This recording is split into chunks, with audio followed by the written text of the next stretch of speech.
So there are quite a few things that we do to support postgraduate studies, not only financially, but equally so emotionally and academically. So there are a number of workshops that we put together, from proposal writing all the way to publication, so that in each and every stage in their research journey, they are supported. If they were not supported and they were doing this independently and all by themselves, they could take double the amount of time. Some of them could actually even drop out.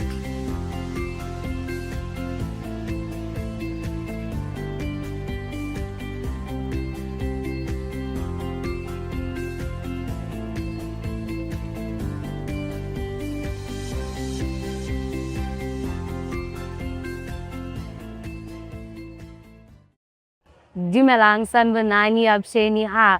My name is Amina Lo, and today I am not alone. I'm with the DVC of Postgraduate and Research. Good evening, sir. How are you? Research and postgraduate Research studies. and postgraduates. My apologies. How are you, sir? I'm good. I hope you're well. I'm also well. Yeah. Can you kindly introduce yourself? My name is Professor Fulufhelo Netswera, and I'm the DVC for postgraduate studies, for research and postgraduate studies. Okay. So I'd like to know, right, based on the statistics that were shared on graduation, right, in terms of postgraduates, this year you have a high number of graduates compared to the other years. So I'd like to know, how is it that you're ensuring that these postgraduates that have already graduated are locally relevant and globally competitive in today's market? Let me mention a few things. Okay. Number one is that the research topic that our students eventually undertake are research topics that are deemed to be priority in the faculties, which are also equally relevant in as far as the Sustainable Development Goals of the United Nations are concerned. So we always try our level best to make sure that the research that is done has resonance with the challenges that we confront as a country, as a region, as a continent, and also globally. So equally, the research is shared across the world in the form of publications, which again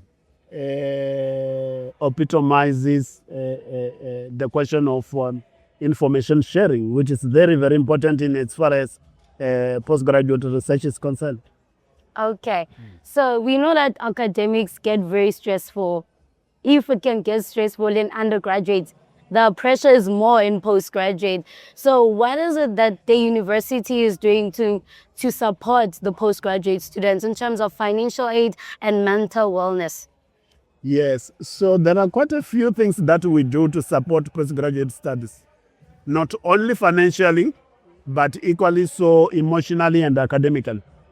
So there are a number of workshops that we put together, from proposal writing all the way to publication, so that in each and every stage in their research journey, they are supported.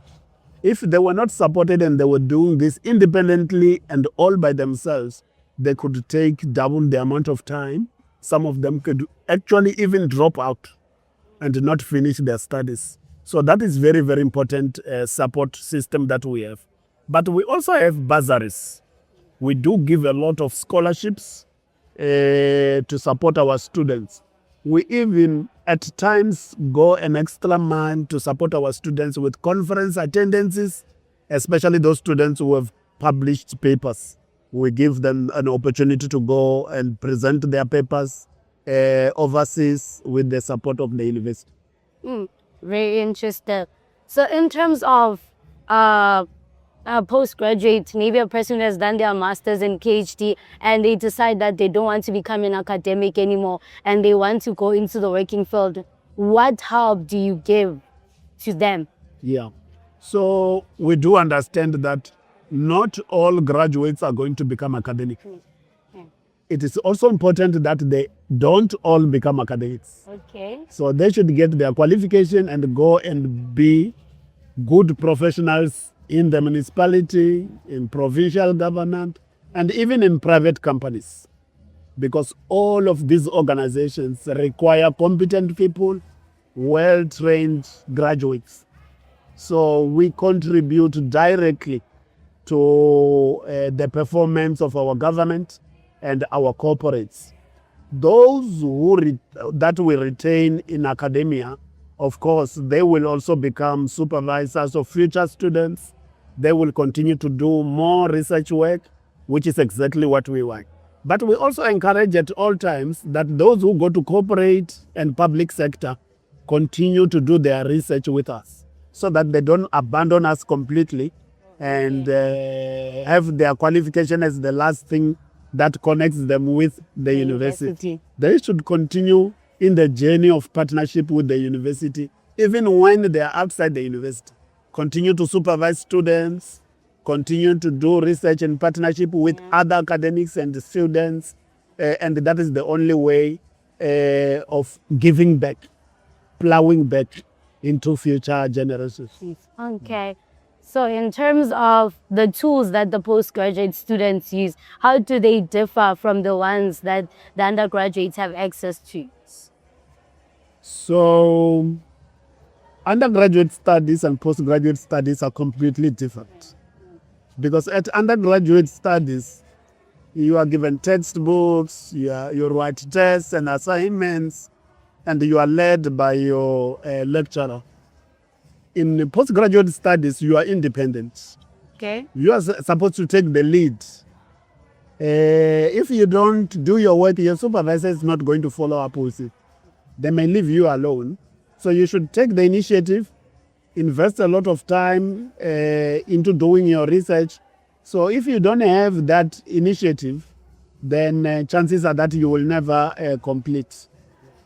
I want to know, what, according to the 2026-2030 strategy, what plans do you have for postgraduates? Yeah, that's a very good question. So in as far as our 2026-2030 research and innovation strategy, we have put quite a lot of ambitious targets. Okay. Among them include, but it's not limited to the ones I'm going to give you, includes the number of PhDs that we should graduate among our academics. So we are saying 75% of all of our academics should have a PhD. So we are busy pushing them to register for doctoral studies so that by 2030, at least 75% should have a doctoral qualification. We also have targets in terms of number of PhD students we must register, number of master students we must register, because our enrollment targets are always growing as well.